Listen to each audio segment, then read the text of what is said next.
যমুনার চরে কিছু অপার সম্ভাবনাময় কিছু ফসল নিয়ে আমরা আজকে আলোচনা করব। দিগন্ত জোড়া মাঠ, শুধু ফসল আর ফসল। সেখানে যে আমাদের আগের মানুষগুলো, জ্ঞানী গুণী লোকেরা বলতো যে বাংলার মাটি সোনার চেয়ে খাঁটি, তার বাস্তব প্রমাণ আপনারা এই ফসলের মাঝে দেখতে পাচ্ছেন। ভাইয়ের নামটা কিনা? আলী হোসেন, মোহাম্মদ আলী হোসেন। জায়গার নাম কোন? আপনার জায়গা বাসুরিয়া। জমিতে আপনি এই করছেন, রসুন করছেন? বলেন কতটুকু? মনে করেন 7 কাঠা জমিতে বলছেন। তো আরো পাশে অনেকগুলো জমিতে রসুন করছে। এখানে মূলত মানে বাজার থেকে যে জাতটা হয় সেই জাতগুলাই নিয়ে আসছে। আচ্ছা, ঠিক আছে। এখানে ধরেন আপনার এরপর কতটাকা খরচ হয়েছে রসুন কেনা এবং কি সার দেওয়া বাদে? রসুন তো মনে হয় 200 টাকা কেজি। এটা মনে করেন যে 10 কেজি রসুন কেনা হয়েছে। 10 কেজি রসুন কিনছেন। আর সার কি পরিমাণ দিচ্ছেন? সার পরিমাণের মধ্যে মনে করেন যে সার নিচে দেওয়া হয়েছে আপনার 10 কেজি। এখানের মধ্যে 7 কেজির মধ্যে নিচে না, তো মনে করেন মাটির খালি বীজ গাছ নিচে তো সার দেওয়া যায় না। আচ্ছা আচ্ছা, আইয়ে মাটির উপরে, তার উপরে সার দিচ্ছি 10 কেজি। আর নিচে কোনো সার দেন নেই? না না।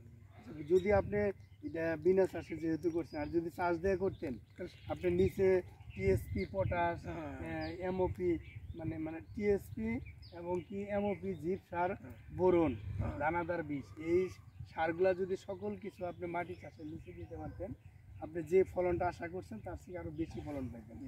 তো আপনার গাছগুলোর গ্রোথ এবং কি সবগুলো চেহারা অনেক সুন্দর। তবে পাতায় কিছু দেখেন, এই যে পাতা মরা একটা আছে, রোগের আক্রমণ, ছত্রাকের আক্রমণ আছে। আপনার এটা ইপ্লোডিয়ান গ্রুপ একটা ওষুধ আছে।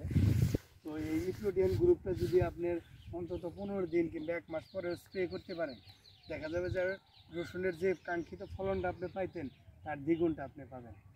আচ্ছা, ঠিক আছে।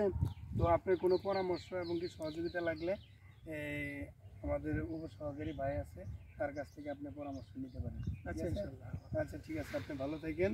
আর যখন আপনার এই গাছগুলো আরো সুন্দর বড় হয়ে যাবে, রসুন তোলার উপযোগী হবে, তখন আপনার সাথে আবার কথা বলবো। আচ্ছা, কাটেন না। আমরা বাইরে যাই।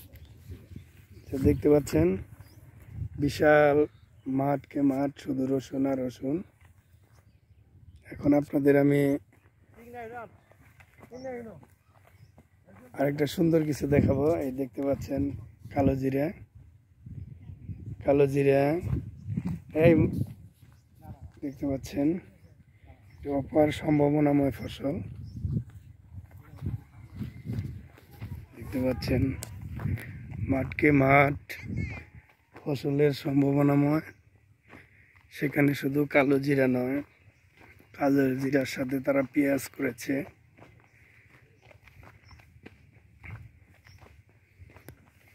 দেখেন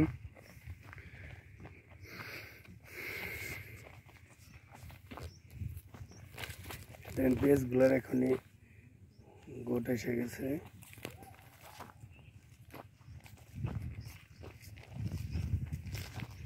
চাষি কোথায় যাচ্ছেন? ওবার কি কাজ করবেন নাকি না বাড়ি, নিজের বাড়িতে যান? বাড়ি কি খেতে কি কাজ করবেন? গরুরে খাওয়াবেন? আচ্ছা, না না, মিথ্যা কথা বলবেন কেন, তাই না?